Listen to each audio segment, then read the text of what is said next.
Exercise due diligence. This is the first instruction of new military chief, Lieutenant General Cirilito Sobejana, to the armed forces. The reason of our existence is to serve the people and secure the land. No threatening among our constituents. Kasi paano kami maging effective public servant if we threaten unless they are identified as enemies of the state.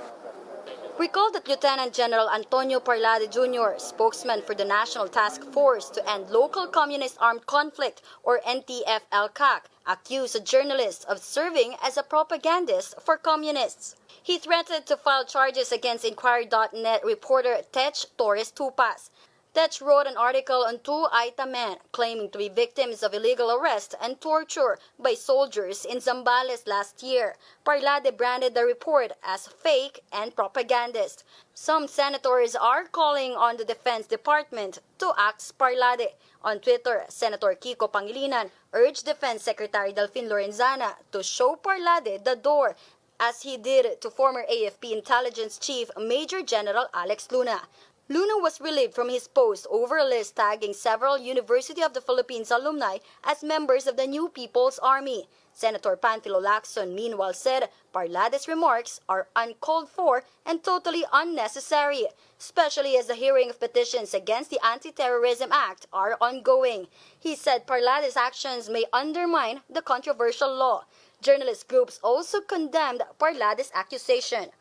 The National Union of Journalists of the Philippines says the threats are directed not only to those questioning the ATA, but also those covering the proceedings.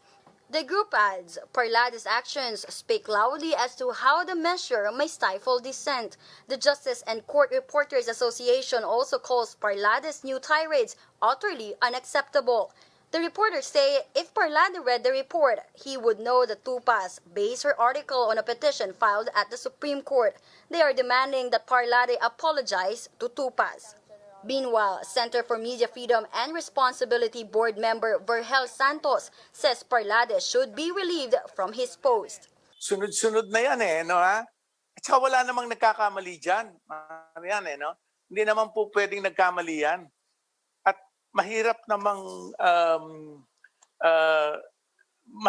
sabihin na si Parlade lang may gusto niyan, no? Ano ba naman si Parlade sa Rimen?